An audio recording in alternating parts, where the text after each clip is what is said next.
Di sebuah desa kecil, razia ilegal berubah menjadi mimpi buruk.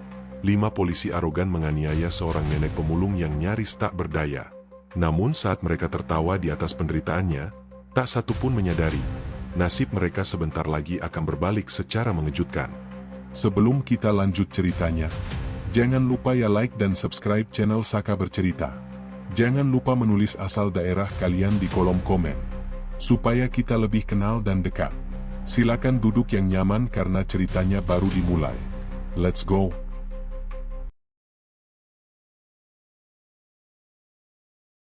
Langit pagi itu tidak pernah benar-benar ramah bagi orang sepertiku. Warnanya selalu tampak pucat, seolah ikut lelah menatap hidup yang tak pernah memberi jeda. Aku melangkah perlahan di sepanjang jalan pasar, menyeret karung lusuh yang lebih sering kosong daripada berisi. Setiap langkah terasa berat, bukan hanya karena usia yang telah menggerogoti tulang-tulangku, tetapi karena tatapan orang-orang yang selalu menekan dada, membuat napas terasa sempit. Aku sudah terbiasa dengan bau aspal panas, sisa sayur busuk, dan plastik yang tercampur lumpur. Semua itu menjadi bagian dari hidupku, sama melekatnya dengan keriput di wajah dan rambut putih yang tak lagi bisa kusembunyikan. Tangan ini gemetar bukan karena takut, melainkan karena dingin yang bersarang lama di tubuh yang jarang mengenal kenyang. Namun tak satu pun orang peduli pada alasan di balik getaran itu. Di mata mereka, aku hanya nenek pemulung, sosok yang seharusnya tak terlihat. Pasar mulai ramai. Suara pedagang saling bersahutan, bercampur tawar-menawar dan tawa yang terdengar asing bagiku. Aku menunduk, menyusuri sela-sela lapak, berharap menemukan botol plastik atau kardus yang masih bisa dijual. Setiap kali aku membungkuk, dunia seakan ikut menekan punggungku lebih dalam. Tapi aku tak mengeluh. Hidup telah mengajarkanku bahwa keluhan hanya akan menjadi bahan tertawaan. Beberapa orang menyingkir saat aku lewat. Ada yang menutup hidung, ada pula yang berbisik dengan nada jijik. Aku mendengarnya, meski pura-pura tuli. Kata-kata seperti bau dan jorok sudah terlalu sering singgah di telingaku.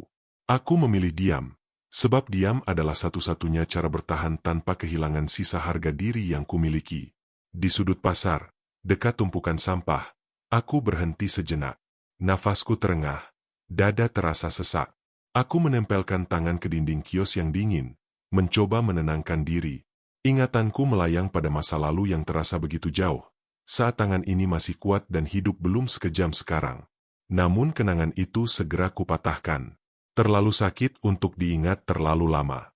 Saat aku kembali melangkah, suara sepatu berat menghentikan gerakku. Suara itu khas, tegas, dan selalu membawa rasa tak enak di perut. Aku tak perlu menoleh untuk tahu siapa mereka. Kehadiran mereka selalu terasa seperti bayangan besar yang menutup cahaya. Hei, tua! Suara itu memecah keramaian.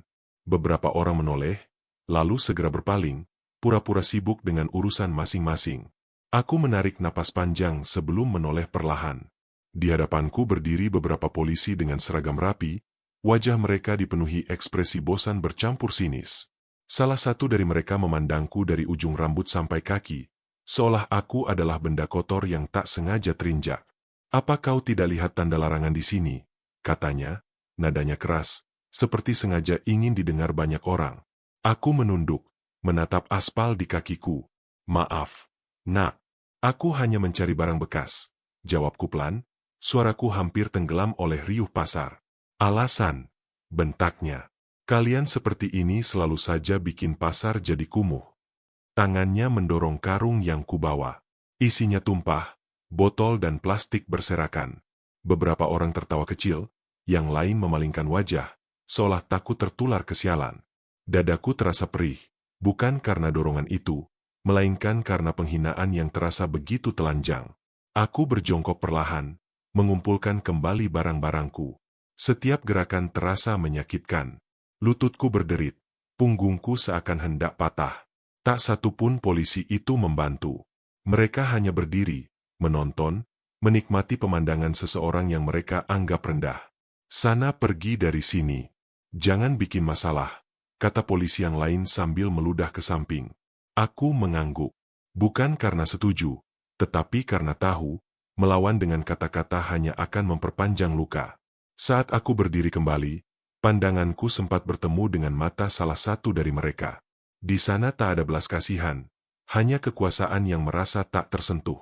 Aku melangkah menjauh dari pasar, meninggalkan sisa keramaian yang semakin terasa asing. Di setiap langkah, ada rasa getir yang tak bisa kujelaskan.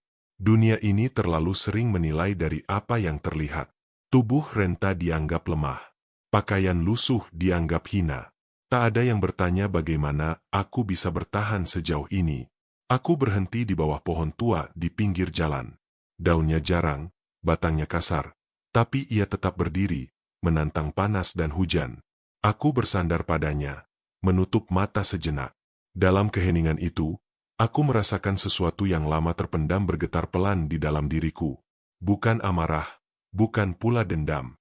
Hanya kesadaran bahwa hidup tak selalu adil.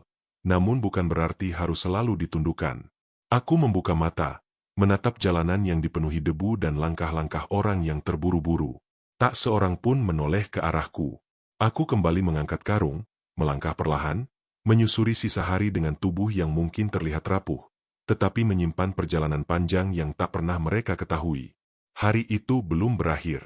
Dan aku tahu, apa yang kualami di pasar hanyalah awal dari sesuatu yang lebih besar.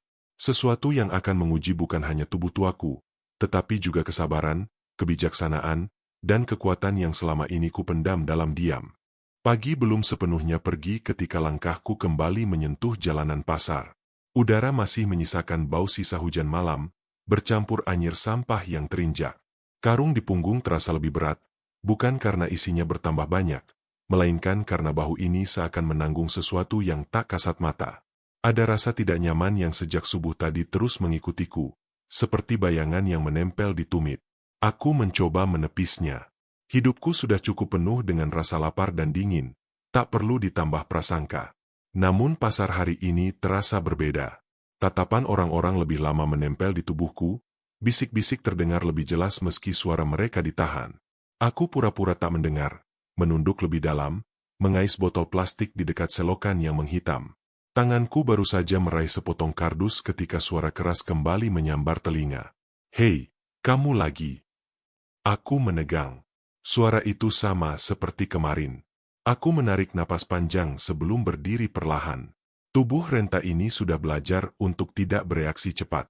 Terlalu sering gerakan tergesa berujung pada rasa sakit. Beberapa polisi berdiri tak jauh dariku. Jumlahnya lebih banyak dari sebelumnya. Seragam mereka rapi. Sepatu hitam mengilap memantulkan cahaya matahari. Kontras dengan kakiku yang terbungkus sandal tipis. Warnanya hampir tak bisa dibedakan dari tanah. "Siapa yang suruh kamu balik ke sini?" Salah satu dari mereka bertanya dengan nada menantang. "Aku hanya mencari makan," jawabku pelan. Suaraku serak, bukan karena marah, melainkan karena semalam hampir tak ada air yang bisa kuteguk. "Makan dari sampah." Ia tertawa kecil. Diikuti dua orang di belakangnya. Tawa itu terdengar keras dan sengaja diperlihatkan. Beberapa pedagang mulai memperhatikan. Sebagian tampak gelisah, sebagian lagi seperti menikmati tontonan. Aku menunduk lagi. Aku tahu, apapun yang kukatakan tak akan terdengar sebagai alasan. Bagi mereka, keberadaanku sendiri sudah dianggap kesalahan. "Kamu tahu tidak," kata polisi yang paling tinggi sambil mendekat, "pasar ini harus bersih. Orang-orang seperti kamu bikin citra jelek." Ia menunjuk karungku, lalu menendangnya ringan. Isinya kembali bergeser, hampir tumpah. Dadaku bergetar, bukan karena takut, tetapi karena rasa perih yang menjalar pelan. Bukan pertama kali aku diperlakukan seperti ini, namun setiap kali tetap saja terasa seperti luka baru. "Aku tidak mengganggu siapapun," kataku lirih, mencoba menahan getar di suara. "Kurang ajar," bentaknya tiba-tiba. Tangannya mencengkeram lenganku. Cengkeramannya kuat, terlalu kuat untuk lengan setua ini. Aku meringis, tapi tak berteriak. Aku menatap tangannya yang kasar, urat-uratnya menonjol, penuh keyakinan bahwa ia berhak melakukan apa saja. Orang-orang mulai berkumpul. Lingkaran kecil terbentuk, namun jarak mereka aman. Tak satu pun mendekat. Aku melihat wajah-wajah yang kukenal. Pedagang sayur yang sering kulalui, tukang ikan yang kadang memberiku sisa kepala ikan. Hari ini mereka hanya menunduk, menghindari tatapanku. "Lepaskan aku," ucapku pelan, Lebih sebagai permohonan pada nurani, bukan perintah. Namun cengkeraman itu justru semakin kuat. Polisi lain mendekat, wajahnya menyeringai. Sudah tua begini masih bandel, katanya. Mungkin perlu diberi pelajaran. Kata-kata itu menampar lebih keras daripada tangan manapun. Dadaku terasa sesak. Dalam sekejap, kenangan lama melintas. Wajah-wajah yang menindas, suara bentakan di masa lalu, rasa tak berdaya yang pernah hampir mematahkan hidupku. Aku memejamkan mata sejenak, menahan gejolak yang mulai bergerak di dalam dada. Aku mohon, kataku lagi, jangan zalimi orang kecil. Kalimat itu keluar begitu saja, tanpa rencana. Suaraku tetap rendah, namun entah mengapa, suasana mendadak sedikit hening. Beberapa orang saling pandang. Polisi yang mencengkeram lenganku tertawa pendek. "Kamu bicara apa?" katanya. "Zalim? Kami hanya menertibkan." Ia mendorongku. Tubuhku terhuyung, hampir jatuh. Lututku menghantam aspal. Rasa nyeri menjalar cepat.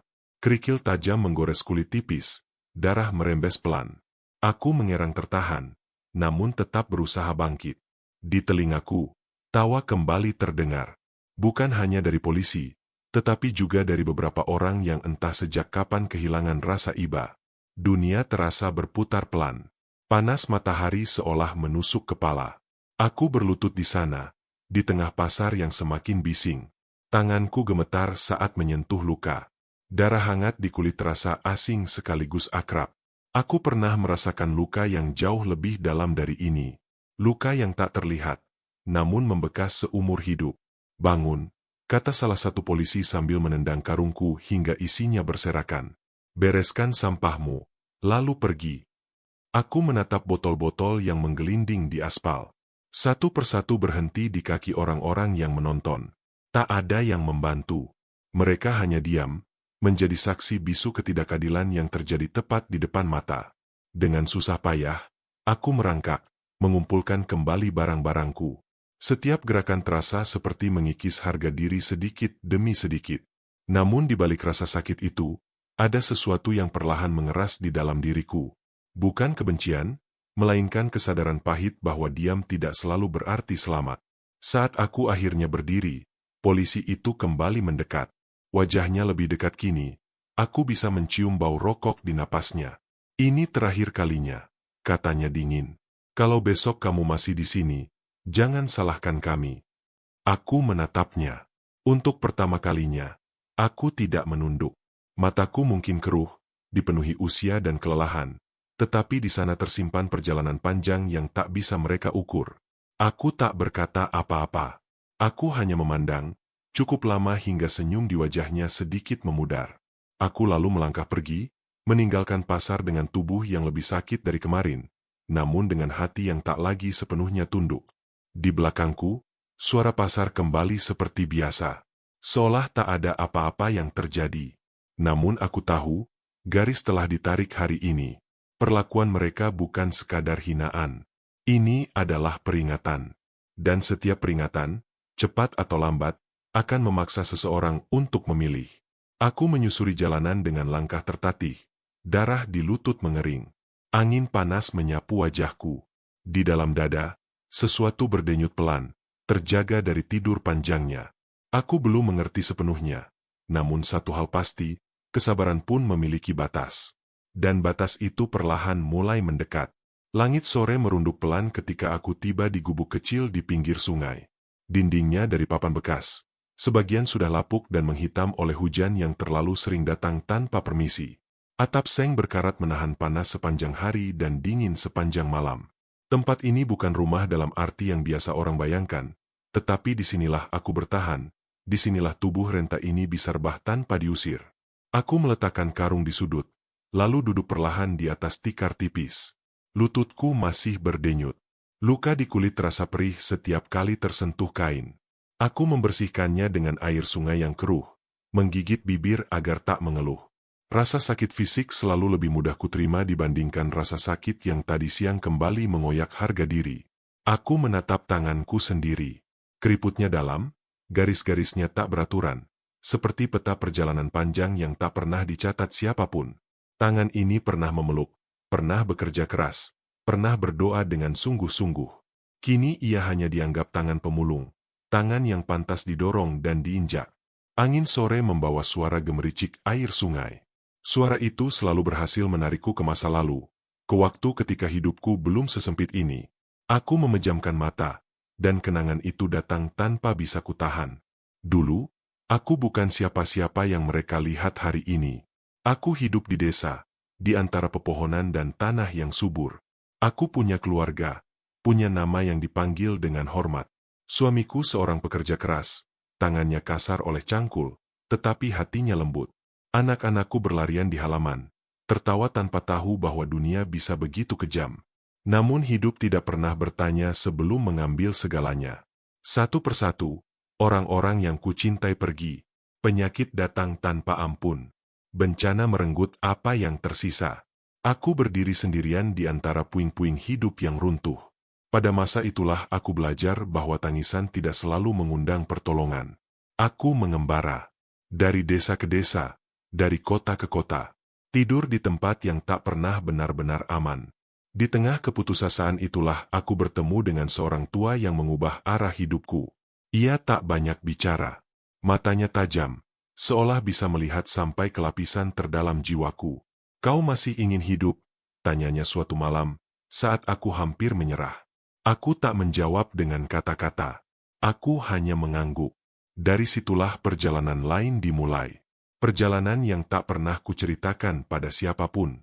Ia mengajarkanku tentang kesabaran yang melampaui rasa sakit, tentang kekuatan yang tidak lahir dari otot, melainkan dari pengendalian diri. Aku belajar diam, belajar meredam gejolak, belajar mendengar denyut hidup sendiri. Ilmu itu tidak diturunkan dengan mudah. Setiap langkah disertai ujian, setiap kegagalan dibayar dengan rasa perih. Namun aku bertahan, bukan karena ingin berkuasa, melainkan karena ingin memahami arti bertahan itu sendiri. Aku diajarkan bahwa kekuatan sejati bukan untuk dipamerkan, apalagi untuk menindas. Ia adalah tameng terakhir ketika semua jalan tertutup. Kenangan itu berhenti ketika suara perutku yang kosong memecah keheningan. Aku tersenyum pahit. Masa lalu, sekuat apapun, tidak bisa mengenyangkan hari ini. Aku meraih sebungkus nasi sisa yang kudapat dari seorang pedagang pagi tadi. Rasanya hambar, tapi cukup untuk menahan lapar. Malam turun perlahan. Lampu-lampu kota di kejauhan berkelip, indah bagi mereka yang hidup di balik jendela kaca. Bagiku, malam selalu membawa dua hal, dingin dan kesunyian. Aku menarik kain tipis menutupi tubuh, mencoba mencari posisi yang tak terlalu menyiksa lutut. Namun pikiranku tak bisa diam. Wajah polisi-polisi itu kembali muncul. Tawa mereka, bentakan mereka, dorongan yang membuatku jatuh. Aku bukan marah karena rasa sakitnya. Aku marah karena cara mereka memandangku, seolah aku bukan manusia. Aku membuka mata, menatap langit gelap di balik celah atap. Dalam keheningan itu, aku merasakan getaran halus yang dulu diajarkan untuk selalu kusadari. Getaran itu ada, tenang namun tegas, seperti api kecil yang dijaga agar tak menyambar sembarangan. Aku tidak mencarinya, bisikku pada diri sendiri. Aku hanya ingin hidup. Namun dunia seolah tak mengizinkan keinginan sesederhana itu. Setiap hari, ruangku semakin sempit. Setiap hari, kesabaranku diuji dengan cara yang lebih kasar. Aku tahu, jika aku terus diam, mereka akan semakin berani. Tidak hanya kepadaku, tetapi kepada siapapun yang lemah dan tak bersuara. Pagi berikutnya, aku bangun dengan tubuh yang kaku. Luka di lutut mengering, meninggalkan rasa nyeri yang tumpul. Aku membersihkan diri seadanya, lalu kembali mengangkat karung. Hidup tidak menunggu siapapun sembuh. Di jalan menuju pasar, aku melihat beberapa anak kecil bermain. Tawa mereka ringan, polos. Aku berhenti sejenak, memperhatikan. Dalam diri mereka, aku melihat bayangan masa lalu yang tak akan kembali. Aku berharap dunia tidak secepat itu mengajarkan mereka tentang hinaan dan kekuasaan. Pasar sudah ramai ketika aku tiba. Aroma yang sama, suara yang sama. Namun perasaanku berbeda. Ada kewaspadaan yang lebih tajam. Aku memilih sudut yang lebih sepi, bergerak cepat, menghindari perhatian. Belum lama aku mengais. Aku merasakan tatapan. Aku menoleh perlahan. Dari kejauhan, aku melihat seragam itu lagi. Polisi yang kemarin berdiri sambil berbicara dengan pedagang. Pandangan mereka sesekali mengarah padaku. Dadaku mengencang. Aku tahu, hari ini tidak akan berlalu begitu saja. Ada sesuatu di udara, sesuatu yang terasa berat, seperti sebelum hujan besar turun. Aku kembali teringat kata-kata orang tua itu bertahun-tahun lalu. Jangan kau bangunkan kekuatan itu kecuali kau benar-benar harus. Aku menarik napas dalam-dalam, menunduk, melanjutkan pekerjaanku. Aku masih berharap, mungkin dunia akan memberiku sedikit ruang. Namun di dalam hati, aku juga tahu, harapan seringkali adalah hal pertama yang dihancurkan oleh mereka yang mabuk kuasa. Langkah kaki mendekat. Suara sepatu itu semakin jelas. Aku tidak menoleh kali ini.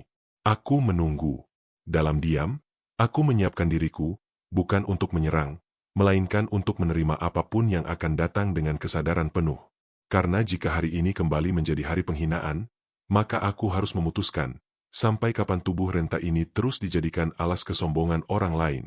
Pasar siang itu terasa lebih sesak dari biasanya. Matahari menggantung tepat di atas kepala, memantulkan panas yang menekan kulit seperti hukuman perlahan.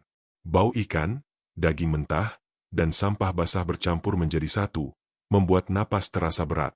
Aku berjalan di antara kerumunan dengan langkah yang lebih hati-hati, seolah setiap pijakan harus diperhitungkan agar tidak memancing perhatian. Karung di pundakku masih setengah kosong. Tanganku bergerak cepat, mengambil botol plastik yang tergeletak di dekat selokan, kardus tipis yang terselip di balik peti kayu. Aku berusaha menyelesaikan pekerjaanku secepat mungkin. Ada firasat yang tak bisa kujelaskan. Perasaan bahwa hari ini pasar bukan sekadar tempat mencari sisa hidup, melainkan panggung yang sedang menunggu sesuatu terjadi. Tatapan-tatapan itu kembali terasa. Seperti duri halus di kulit, tak terlihat namun menyakitkan. Aku tak perlu menoleh untuk tahu siapa yang mengamatiku. Langkah sepatu itu kini terdengar lebih sering, lebih dekat, lebih berani. Mereka tidak lagi sekadar lewat. Mereka mengitari. Hei, nenek. Suara itu datar, namun di dalamnya ada nada mengejek yang tak disembunyikan. Aku berhenti. Perlahan, aku menoleh. Beberapa polisi berdiri tidak jauh dariku. Jumlah mereka lebih banyak dari hari-hari sebelumnya. Wajah-wajah itu sama, penuh keyakinan bahwa dunia berada di bawah telapak kaki mereka. Kami sudah bilang kemarin, kan? Kata salah satu dari mereka. Jangan kembali. Aku menunduk sebentar, lalu mengangkat wajah. Aku hanya mencari barang bekas. Tidak mengganggu siapapun. Jawabku tenang. Ketenanganku tampaknya justru membuat mereka tersenyum sinis. Salah satu dari mereka mendekat. Jaraknya kini hanya sejengkal. Kamu pikir kami bodoh? Katanya pelan, namun cukup keras untuk terdengar oleh orang-orang di sekitar. Kerumunan mulai terbentuk. Pedagang berhenti menata dagangan. Pembeli memperlambat langkah. Pasar yang biasanya riuh kini seperti menahan napas. Semua mata mengarah pada kami, tetapi tak satupun suara keberanian muncul. Polisi itu mengulurkan tangan, meraih karungku, lalu menariknya dengan kasar. Tubuhku ikut tersentak. Aku hampir kehilangan keseimbangan, namun berhasil bertahan dengan bertumpu pada satu kaki. Lepaskan, kataku. Kali ini lebih tegas. Suaraku masih rendah, tetapi ada penekanan yang bahkan aku sendiri jarang menggunakannya. Alih-alih berhenti, ia justru tertawa. Karung itu dibanting ke tanah. Isinya tumpah, berserakan di antara kaki orang-orang. Botol-botol plastik menggelinding, kardus terinjak, seolah hidupku memang pantas diperlakukan seperti sampah. Hari ini kamu bereskan ini semua, lalu pergi. Selamanya, katanya. Aku memandang barang-barangku di tanah. Dadaku terasa panas. Namun yang membuat dadaku semakin sesak bukan perlakuan itu, melainkan sikap orang-orang di sekeliling. Mereka menonton. Diam. Seolah kejadian ini hanyalah hiburan siang. Aku berlutut perlahan, mulai memungut satu persatu. Setiap gerakan membuat lututku berdenyut. Luka lama kembali terasa. Tanganku gemetar, bukan karena lemah, melainkan karena menahan sesuatu yang ingin bangkit. Kok lama sekali, bentak polisi lain. Ia maju dan menendang botol yang sudah kukumpulkan. Cepat. Tendangan itu mengenai tanganku. Rasa nyeri menjalar cepat. Aku terdiam sejenak, menahan napas. Di telingaku, suara masa lalu kembali berdentang. Bentakan, ejekan, tawa orang-orang yang merasa berkuasa. Semua itu menumpuk, membentuk tekanan yang semakin sulit dibendung. Aku berdiri. Perlahan. Gerakanku membuat beberapa orang terkejut. Polisi yang menendangku menatap dengan alis terangkat, seolah menantang. "Jangan zalimi orang kecil," ucapku jelas. Kalimat itu keluar dengan tenang, namun setiap katanya terasa berat. "Kami tidak punya apa-apa selain hidup ini." Hening. Sejenak pasar benar-benar sunyi. Beberapa pedagang saling pandang. Ada yang menelan ludah, ada yang buru-buru menunduk. Polisi-polisi itu saling melirik, lalu tertawa hampir bersamaan. "Kamu dengar itu?" kata salah satu sambil menunjukku. Dia ceramah. Tawa mereka pecah. Suara itu keras, merobek sisa kesabaranku. Salah satu dari mereka mendorong bahuku. Dorongan itu tidak terlalu kuat, tetapi cukup membuatku terhuyung. Kakiku tersandung botol, tubuhku jatuh ke aspal. Rasa sakit menghantam punggung dan pinggul. Pandanganku berkunang-kunang. Aku mendengar beberapa orang berdesis, namun tak ada yang maju. Aku merasakan panas di pelipis, mungkin karena kulitku tergores. "Bangun!" bentak seseorang. Sepatu menginjak dekat wajahku. "Jangan pura-pura mati." Aku menahan diri agar tidak mengerang. Perlahan, aku berguling dan berusaha bangkit. Saat itulah kaki itu menendang sisi tubuhku. Tidak keras, tetapi cukup membuat udara di paru-paruku seolah tersedot habis. Kerumunan bergeser. Ada yang mundur ketakutan, ada yang mendekat karena penasaran. Pasar benar-benar menjadi saksi. Tidak ada lagi ruang untuk pura-pura tidak melihat. Di lantai aspal yang panas itu, aku teringat pesan lama. Tentang batas. Tentang kesabaran yang tidak boleh berubah menjadi pembiaran. Aku menarik napas dalam-dalam. Di balik rasa sakit, ada keheningan yang tiba-tiba menyelimuti pikiranku. Getaran itu kembali terasa, lebih jelas dari sebelumnya. Aku bangkit. Gerakanku kali ini lebih tegak. Aku menatap mereka satu persatu. Tidak dengan amarah, tidak pula dengan ketakutan. Hanya tatapan lurus, penuh kesadaran. "Cukup," kataku. Nada suaraku membuat tawa mereka terhenti. Polisi yang paling depan mengerutkan kening. "Apa katamu?" "Aku bilang cukup," ulangku. "Kalian sudah melewati batas." Ia melangkah maju, wajahnya memerah. Tangannya terangkat, siap memukul. Beberapa orang di kerumunan terkejut. Ada yang menutup mulut, ada yang memalingkan wajah. Dalam detik itu, waktu terasa melambat. Aku bisa merasakan denyut nadiku sendiri, mendengar napasku yang teratur. Tubuhku mungkin terlihat rapuh, tetapi di dalamnya ada ketenangan yang tidak mereka miliki. Tangan itu berhenti di udara. Bukan karena ia berubah pikiran, melainkan karena sesuatu dalam tatapanku membuatnya ragu, meski hanya sesaat. Keraguan itu singkat, namun cukup untuk menunjukkan bahwa kekuasaan mereka tidak sepenuhnya mutlak. Namun ragu bukan berarti berhenti. Polisi lain maju, mengepung. Suasana kembali memanas. Suara orang-orang semakin riuh, beberapa berteriak menyuruh berhenti, sebagian hanya menonton dengan mata membelalak. Aku berdiri di tengah pasar, dikelilingi seragam dan kesombongan. Tubuhku sakit, napasku berat, tetapi pikiranku jernih. Aku tahu, setelah ini, tidak ada lagi jalan mundur. Apapun yang terjadi akan mengubah segalanya. Dan di antara bau pasar, panas aspal, serta tatapan puluhan pasang mata, aku menyadari satu hal. Hari ini, pasar bukan hanya menjadi saksi penindasan. Ia akan menjadi saksi keputusan. Keputusan seorang nenek renta yang terlalu lama dipaksa diam. Suasana pasar seolah membeku setelah kata itu keluar dari mulutku. "Cukup." Kata sederhana, tetapi terasa berat, seperti batu yang dijatuhkan ke air tenang. Riaknya merambat kemana-mana. Aku bisa melihatnya dari wajah-wajah di sekeliling. Ada yang terkejut, ada yang takut, ada pula yang tampak bingung, seolah baru sadar bahwa selama ini mereka menyaksikan sesuatu yang seharusnya tidak terjadi. Polisi yang berdiri paling depan menatapku dengan sorot mata yang berubah. Bukan lagi sekadar meremehkan, melainkan tercampur rasa tersinggung. Harga dirinya seperti tersentil oleh keberanianku yang dianggap tak tahu tempat. "Kamu mengancam kami?" tanyanya. Suaranya diturunkan, namun justru terdengar lebih berbahaya. Aku menggeleng pelan. "Aku hanya meminta kalian berhenti." Permintaanku terdengar seperti lelucon bagi mereka. Tawa kecil kembali muncul, tetapi kali ini terdengar kaku. Salah satu dari mereka meludah ke tanah, tepat di dekat kakiku. "Kamu ini benar-benar tidak tahu diri," katanya. "Sudah miskin, sok berani." Kata miskin itu menusuk, lebih dalam dari tendangan atau dorongan.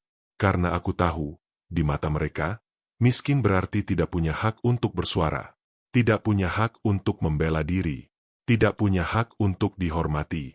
Aku menarik napas panjang. Dadaku naik turun perlahan. Aku menatap satu persatu wajah polisi itu. Aku melihat kesombongan, kebiasaan menang, dan keyakinan bahwa seragam di tubuh mereka adalah tameng mutlak. Mereka lupa, seragam hanya kain, dan kekuasaan tanpa nurani adalah beban yang suatu hari akan runtuh. "Pergi dari sini," kata polisi yang sama, kini nadanya dingin. "Kami tidak mau lagi melihatmu di pasar ini." Aku menoleh ke sekeliling. Pasar ini bukan milik mereka. Ini tempat orang-orang kecil mencari hidup, sama sepertiku. Namun kenyataan seringkali tidak sejalan dengan keadilan. Aku tahu, jika aku pergi sekarang, mereka akan merasa menang. Dan besok, lusa, akan ada orang lain yang menerima perlakuan serupa, mungkin lebih buruk. "Aku pergi kalau pekerjaanku selesai," jawabku. "Aku tidak mencuri. Aku tidak mengganggu." Jawabanku membuat wajah mereka menegang. Salah satu polisi yang sejak tadi diam tiba-tiba maju. Tubuhnya lebih besar, langkahnya berat. Tanpa banyak bicara, ia mendorong dadaku dengan telapak tangan. Dorongan itu keras. Aku terhuyung, nyaris jatuh, tetapi berhasil bertahan dengan satu kaki. Kerumunan berseru kecil. Beberapa orang menutup mata. Aku merasakan panas di dada, bukan hanya karena dorongan itu, tetapi karena kesadaran bahwa mereka tidak akan berhenti. Mereka sudah terlalu jauh menikmati kuasa. "Apa kalian tidak punya hati?" tanyaku. Suaraku bergetar tipis. "Kalian juga punya ibu. Kalian juga akan tua." Kata-kataku membuat suasana kembali senyap. Sejenak, aku melihat salah satu dari mereka ragu. Matanya berkedip cepat. Namun keraguan itu segera ditelan oleh tawa kasar polisi lain. "Jangan bawa-bawa ibu," katanya. "Kamu tidak pantas." Kalimat itu seperti pintu yang ditutup keras di depan wajahku. Aku merasakan sesuatu di dalam diriku bergeser. Bukan ledakan, melainkan pergeseran pelan, seperti batu yang akhirnya menemukan tempatnya. Polisi besar itu kembali bergerak. Kali ini tangannya mencengkeram kerah bajuku, menarikku mendekat. Wajahnya sangat dekat, napasnya bercampur bau rokok dan amarah. "Dengar baik-baik," bisiknya. "Kami bisa membuat hidupmu lebih susah dari sekarang." Ancaman itu terdengar begitu biasa baginya. Seolah menyiksa orang kecil adalah bagian dari tugas. Tangannya gemetar sedikit, entah karena emosi atau karena sesuatu yang tak ia pahami sendiri. Aku menatap matanya. Dalam jarak sedekat itu, aku bisa melihat ketakutan yang tersembunyi jauh di dalam. Ketakutan akan kehilangan kendali. Ketakutan yang sering ditutupi dengan kekerasan. "Lepaskan," kataku perlahan. Ia tidak melepaskan. Justru menarikku lebih kasar. Tubuhku terangkat sedikit. Kakiku hampir tidak menyentuh tanah. Kerumunan mulai ribut. Ada yang berteriak, ada yang menyuruh berhenti. Namun suara-suara itu tenggelam di antara kesombongan dan adrenalin. Aku menutup mata sejenak. Di dalam gelap itu, aku kembali mendengar suara lama. Suara yang pernah membimbingku di masa paling kelam. Tentang napas, tentang pusat diri, tentang batas terakhir sebelum seseorang kehilangan kendali. Aku membuka mata. Tatapanku kini berbeda. Lebih dalam, lebih tenang. Polisi itu seolah tersentak, meski tangannya masih mencengkeram. Ia seperti melihat sesuatu yang tak sesuai dengan bayangannya tentang seorang nenek pemulung. "Aku sudah memperingatkan," ucapku lirih. "Jangan zalimi orang kecil." Kalimat itu kembali terucap, sama seperti sebelumnya, tetapi kali ini maknanya terasa berbeda. Lebih tegas. Lebih berat. Omong kosong. Bentaknya. Ia mengangkat tangannya, siap memukul. Detik itu terasa panjang. Orang-orang di sekeliling menahan napas.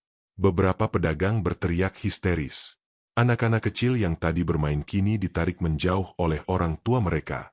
Tangan itu melayang. Namun sebelum sempat menyentuh wajahku, sesuatu menghentikannya. Bukan kekuatan yang terlihat, melainkan refleks yang lahir dari kesadaran penuh. Aku menggeser tubuhku sedikit. Gerakan kecil yang nyaris tak terlihat. Cengkeramannya terlepas, bukan karena aku melawan, tetapi karena keseimbangannya sendiri terganggu. Ia terhuyung satu langkah. Wajahnya berubah kaget. Ia tidak jatuh, tetapi jelas tidak menyangka. Polisi-polisi lain terdiam. Mereka menatapku dengan ekspresi berbeda. Bukan lagi sekadar meremehkan, melainkan heran. "Apa yang kau lakukan?" teriak salah satu dari mereka. Aku tidak menjawab. Aku hanya berdiri. Napasku teratur. Tanganku di sisi tubuh. Tidak mengepal, tidak terangkat. Namun tubuhku terasa ringan, seolah beban lama sedikit terangkat. Polisi besar itu mengumpat, lalu maju lagi. Kali ini lebih hati-hati. Yang lain ikut mendekat. Lingkaran semakin rapat. Suasana semakin panas.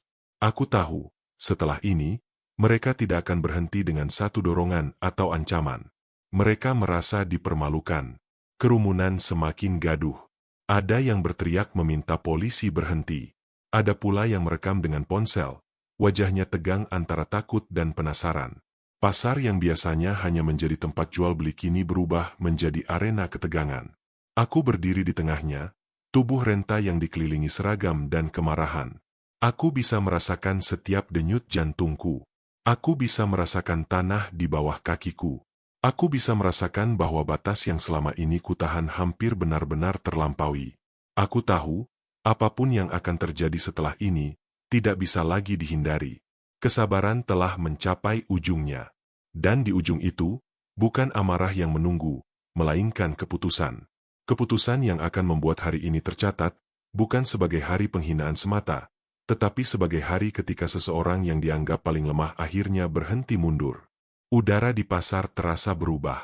Bukan hanya karena panas matahari yang semakin terik, melainkan karena ketegangan yang menggantung, tebal dan menyesakan. Orang-orang tak lagi berani bergerak bebas. Langkah-langkah tertahan, suara-suara teredam.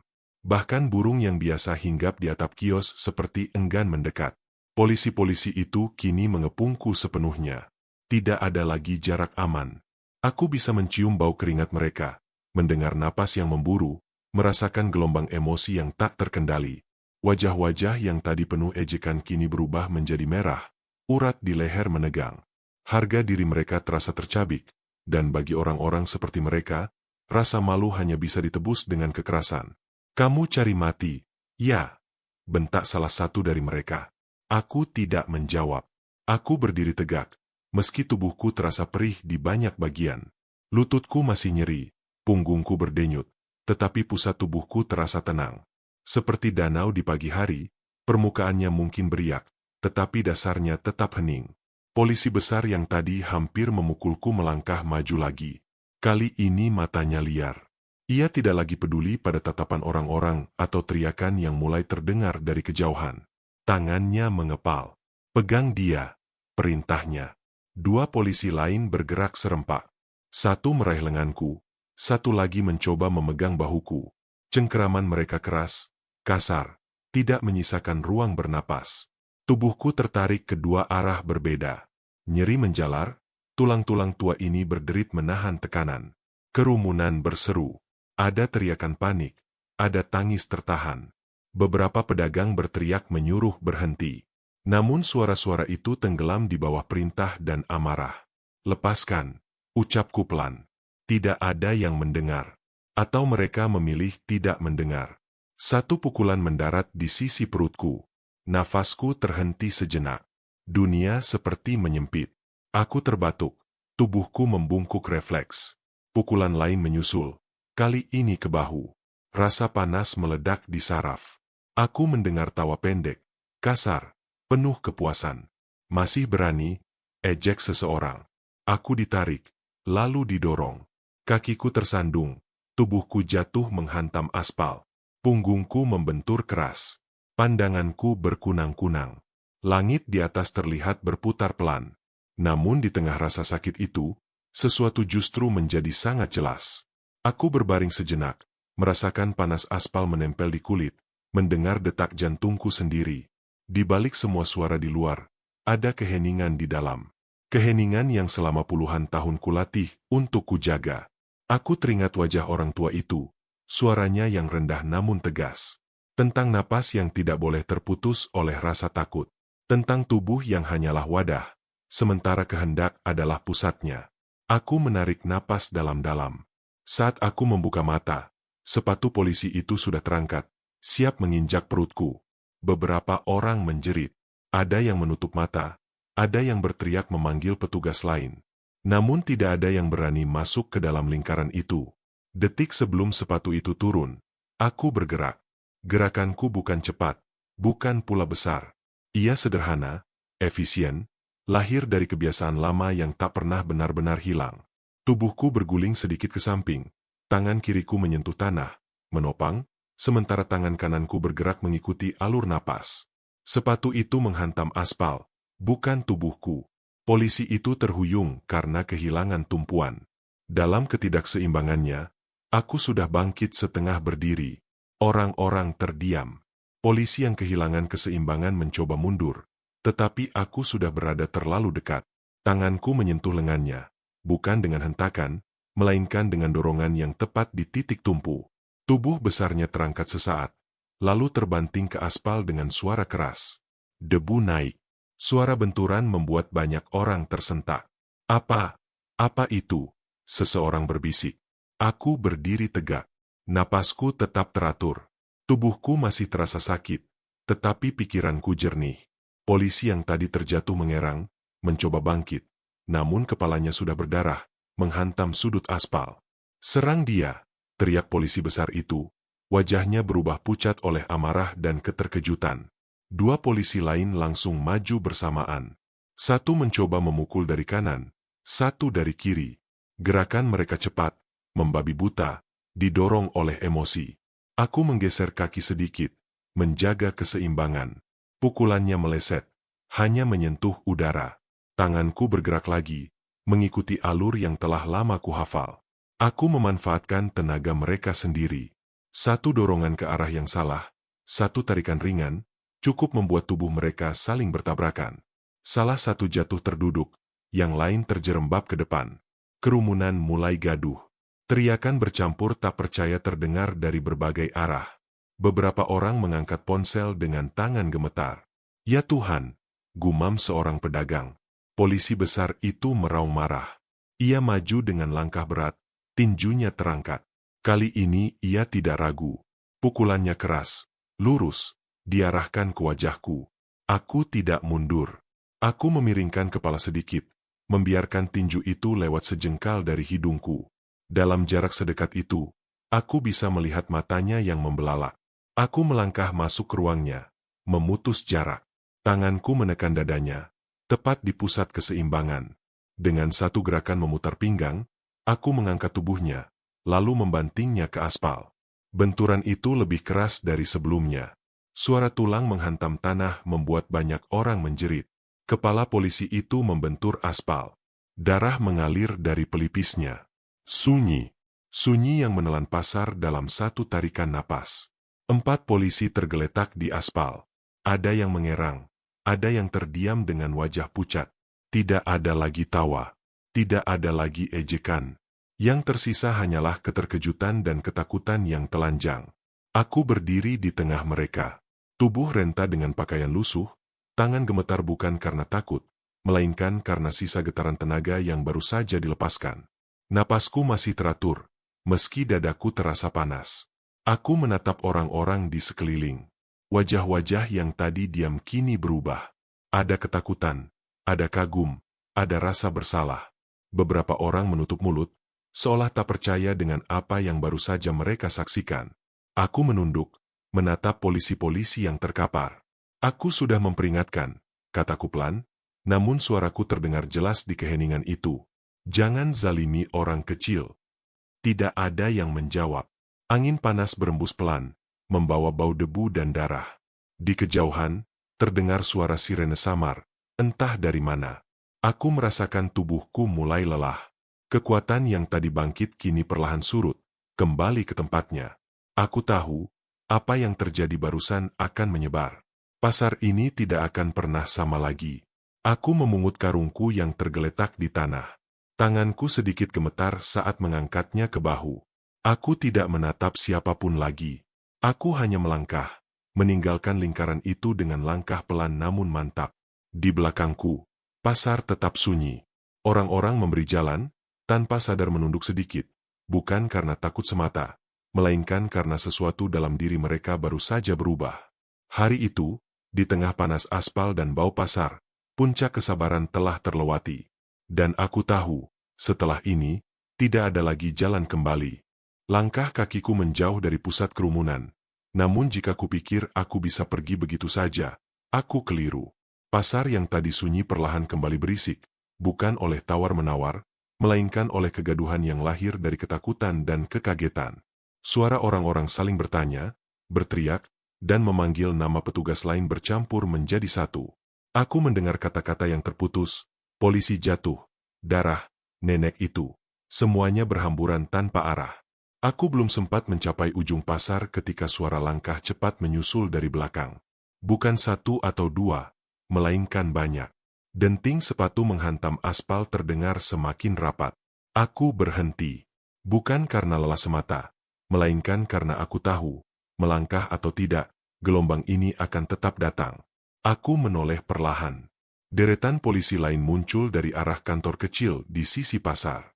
Wajah mereka tegang, sebagian bingung, sebagian sudah dipenuhi amarah sebelum mengetahui duduk perkara. Mereka melihat rekan-rekannya tergeletak, darah di aspal, kerumunan yang membuka jalan dengan wajah pucat. Dan kemudian, pandangan mereka tertuju padaku. Nenek itu, seseorang berteriak. Dia yang melakukan. Kalimat itu seperti percikan api di tumpukan jerami kering. Beberapa polisi langsung maju, tangan mereka siap meraih, siap memukul, siap melampiaskan sesuatu yang tak sepenuhnya mereka pahami. Aku bisa merasakan niat itu, niat untuk membalas, bukan untuk menegakkan apapun. Berhenti! Suara lain terdengar, lebih keras. Seorang polisi berpangkat lebih tinggi melangkah ke depan. Rambutnya sudah mulai memutih, wajahnya keras oleh pengalaman. Tatapannya menyapu pasar, lalu berhenti lama di wajahku. Apa yang terjadi di sini? Tanyanya. Tidak ada yang langsung menjawab dengan tenang. Suara saling menyela, tudingan bercampur pembelaan. Dia menyerang. Rekan kami dipukuli. Dia nenek pemulung. Pak, tapi, kalimat-kalimat itu berhenti di udara. Tak ada yang tahu harus melanjutkan bagaimana. Perwira itu mengangkat tangan, memerintahkan diam.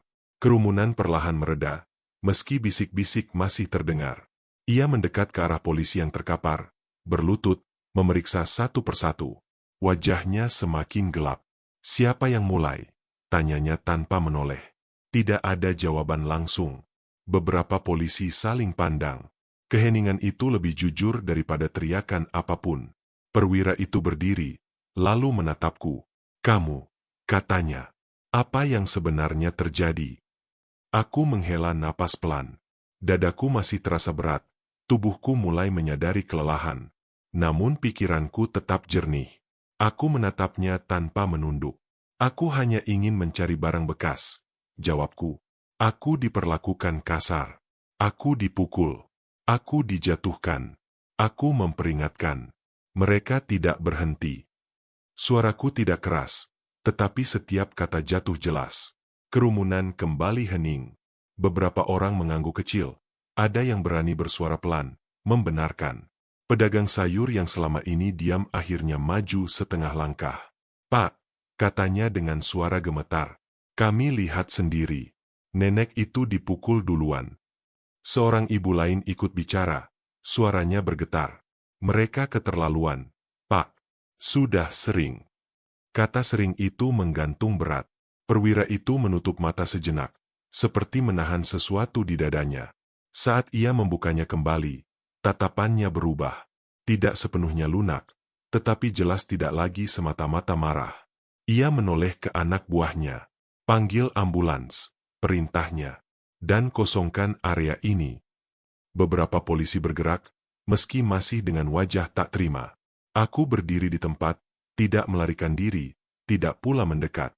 Aku tahu, apapun yang terjadi selanjutnya, keberadaanku tidak bisa lagi disangkal.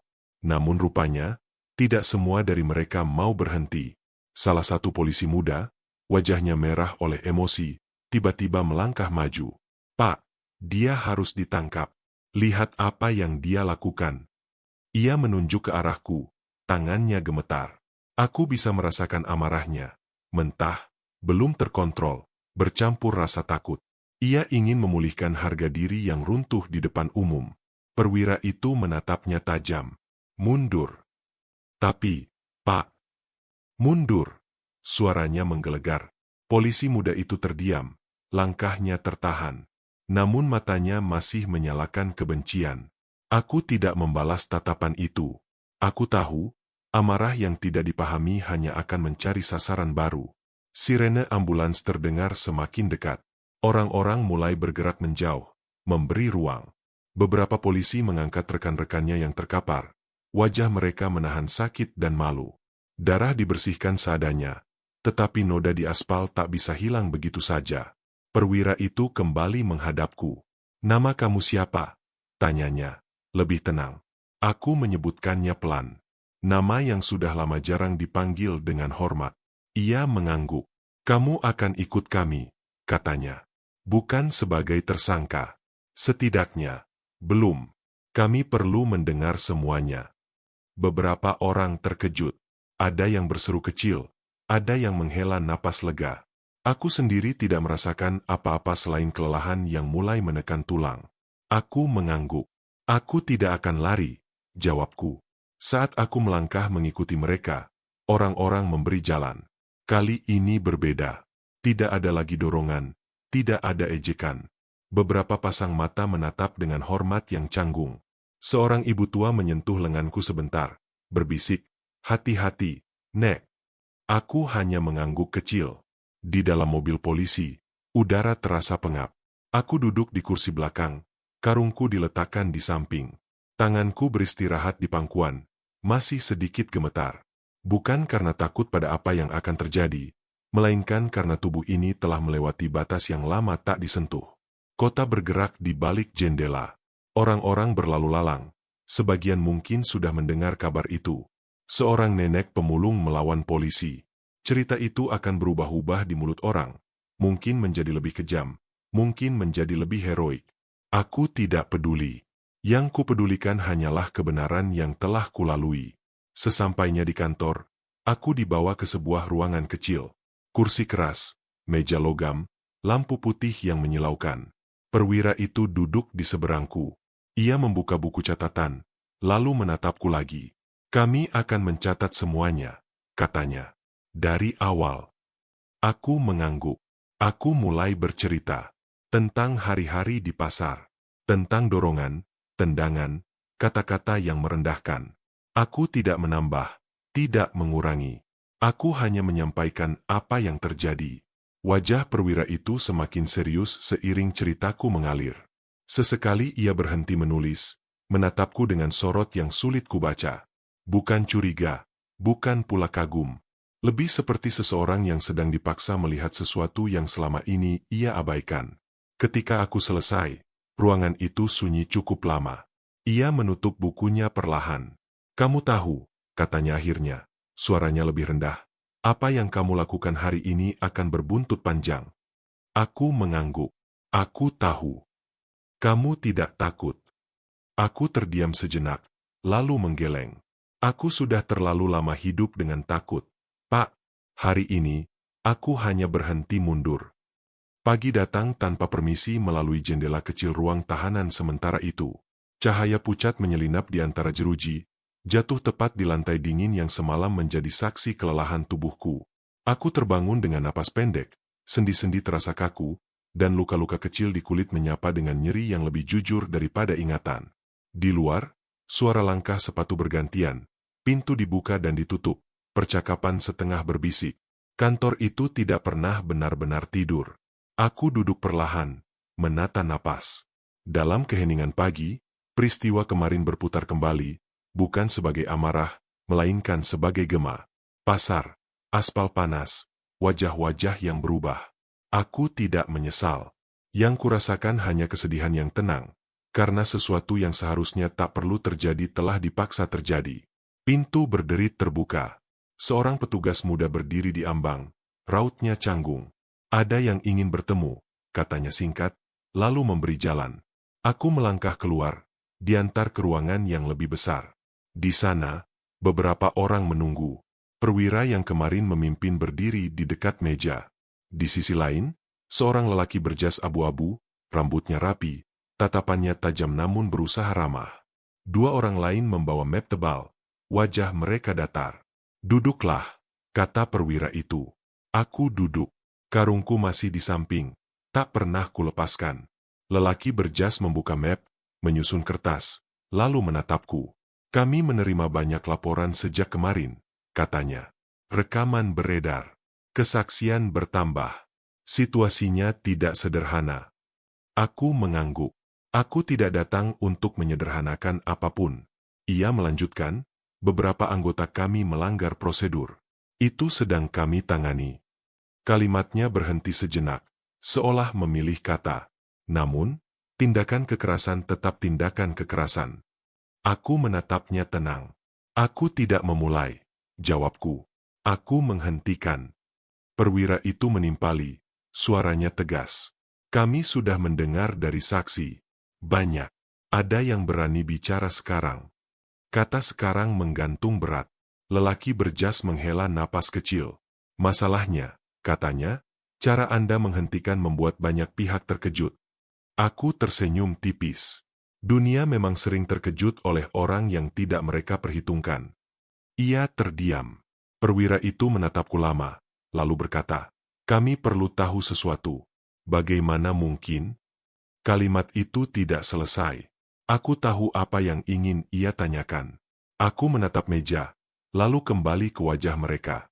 Aku belajar, kataku, bertahun-tahun, untuk bertahan. Lelaki berjas menyandarkan punggung. Belajar apa? Aku menimbang. Bukan untuk menyembunyikan, melainkan untuk menempatkan. Mengendalikan diri, jawabku. Menjaga napas, menjaga pusat. Menghindari menyakiti kecuali untuk menghentikan. Perwira itu mengangguk pelan. Ilmu. Aku tidak menyangkal. Aku juga tidak mengumbar. Keheningan mengisi ruangan, bukan sebagai kekosongan, melainkan sebagai pengakuan yang tak terucap. Pintu kembali terbuka. Seorang perempuan masuk, membawa map lain. Wajahnya tegas. Maaf mengganggu, katanya. Tekanan dari luar meningkat. Media menunggu. Pihak keluarga anggota juga.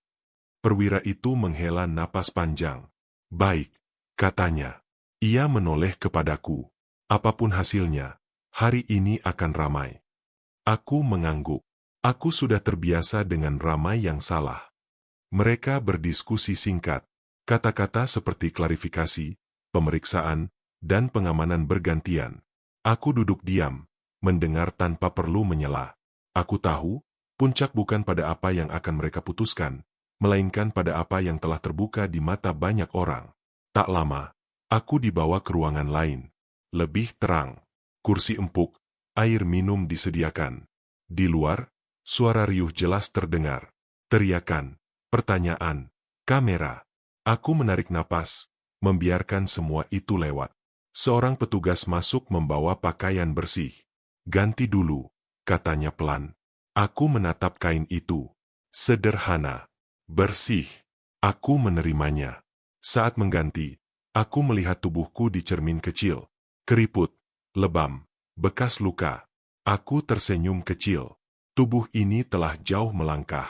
Ketika aku keluar, perwira itu menungguku. Kami akan membawamu keluar sebentar, katanya. Bukan untuk diadili, untuk menjelaskan. Kami berjalan melalui lorong sempit menuju pintu samping. Cahaya menyilaukan menyambut. Suara membuncah. Aku melangkah ke depan, berdiri di sisi perwira. Kamera mengarah. Pertanyaan dilempar. Apakah Anda menyerang polisi? Aku menatap kerumunan. Aku mempertahankan diri. Apakah Anda menguasai ilmu tertentu? Aku menjawab pelan, aku menguasai diriku. Apakah Anda menyesal? Aku menggeleng. Aku menyesal kekerasan menjadi bahasa pertama. Kerumunan hening sesaat. Perwira itu menutup dengan pernyataan singkat tentang proses yang berjalan. Kami masuk kembali. Di dalam, lelaki berjas kembali bicara. Dengan semua bukti, katanya, kami tidak bisa menahan Anda. Ia berhenti. Namun kami juga tidak bisa menutup mata. Aku mengangguk. Aku tidak meminta ditutup. Perwira itu berdiri. Kami akan menindak anggota yang bersalah. Ia menatapku. Dan kami meminta Anda, berhati-hati. Aku tersenyum tipis. Aku selalu. Sore menjelang ketika aku keluar dari kantor itu. Udara terasa berbeda. Orang-orang berkumpul di luar pagar, bukan untuk mencela, melainkan untuk melihat. Beberapa mengangguk, beberapa menatap dengan kagum yang canggung. Seorang ibu menangis pelan, memelukku tanpa kata. Aku membalas pelukan itu singkat. Aku berjalan pergi, menyusuri trotoar. Langkahku pelan, tetapi mantap. Di punggung, karung itu kembali terasa ringan. Bukan karena isinya, melainkan karena beban yang terangkat dari dada banyak orang, termasuk aku. Di kejauhan, pasar menunggu. Bukan sebagai medan, melainkan sebagai cermin. Aku tahu, hari-hari ke depan tidak akan mudah. Akan ada bisik, akan ada tekanan. Namun sesuatu telah bergeser. Garis yang dulu tak terlihat kini jelas. Malam turun. Aku kembali ke gubuk di pinggir sungai. Aku duduk, mendengar air mengalir. Aku menutup mata, mengembalikan napas ke tempatnya. Ilmu tidak pernah meminta panggung. Ia hanya menunggu saat diperlukan. Di antara gelap dan cahaya, aku tahu satu hal dengan pasti. Puncak telah terlewati. Bukan puncak kekerasan, melainkan puncak kesadaran. Dan dari sana, jalan yang tersisa mungkin panjang, tetapi tidak lagi gelap seperti sebelumnya. Angin malam berembus pelan ketika aku terjaga dari tidur yang dangkal. Suara air sungai di samping gubuk seperti doa yang tak putus, mengalir membawa sisa-sisa riuh kemarin. Aku duduk, menyandarkan punggung pada dinding bambu, meraba karung yang setia menemaniku. Di luar, bulan menggantung pucat, menerangi jalan setapak yang selama ini kulewati tanpa pernah benar-benar diperhatikan orang. Hari ini aku tidak pergi ke pasar. Tubuh perlu waktu untuk menyatu kembali dengan napasnya. Luka-luka kecil telah kubersihkan, lebam mulai menguning. Yang lebih perlu dipulihkan adalah getar di dalam dada, sisa-sisa getaran yang muncul ketika banyak mata memandang, ketika kata-kata dilontarkan tanpa beban, ketika nama tak pernah diminta tiba-tiba bergaung.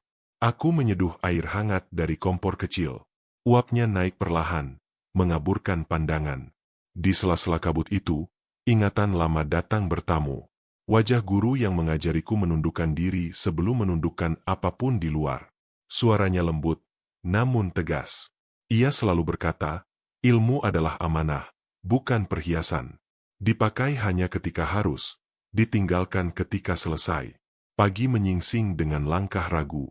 Burung-burung mulai bersuara. Aku membuka pintu gubuk, menghirup udara segar. Di kejauhan, beberapa orang berdiri, seolah menunggu. Aku mengenali mereka, pedagang kecil, tukang parkir, pemulung lain. Mata mereka menyimpan campuran harap dan takut. Aku melangkah mendekat. Nek, sapa seorang lelaki muda, suaranya tertahan. Kami hanya ingin tahu kabar. Aku tersenyum. Kabar itu seperti angin, jawabku. Datang dan pergi. Yang penting, kalian baik. Seorang ibu maju, membawa bungkusan. Ini untuk nenek, katanya. Sedikit saja. Aku menolak halus, lalu menerima secukupnya. Terima kasih, kataku. Berbagi itu baik, tapi jangan membuatmu kekurangan. Mereka saling pandang. Seorang di antara mereka memberanikan diri. Nek, katanya, kemarin kami melihat.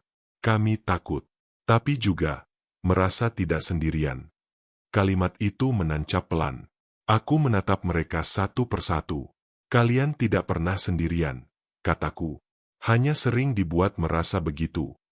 Kabar bergerak cepat. Menjelang siang, orang-orang berdatangan. Ada yang ingin memastikan aku benar. Ada yang ingin memastikan aku tidak berbahaya. Aku menjawab dengan sikap yang sama. Tenang, seperlunya. Aku tidak menjanjikan apapun. Aku juga tidak menolak ketika diminta sekadar duduk dan mendengar. Di pasar, suasana berubah. Langkah-langkah menjadi lebih hati-hati. Beberapa seragam terlihat dari jauh, tidak mendekat. Tatapan mereka berbeda, bukan marah, melainkan waspada bercampur malu. Aku melintas tanpa menantang, tanpa menunduk berlebihan. Seimbang, seperti napas yang terjaga. Seorang pedagang tua memanggilku. Duduklah, katanya, menggeser bangku. Cerita tidak perlu, cukup temani.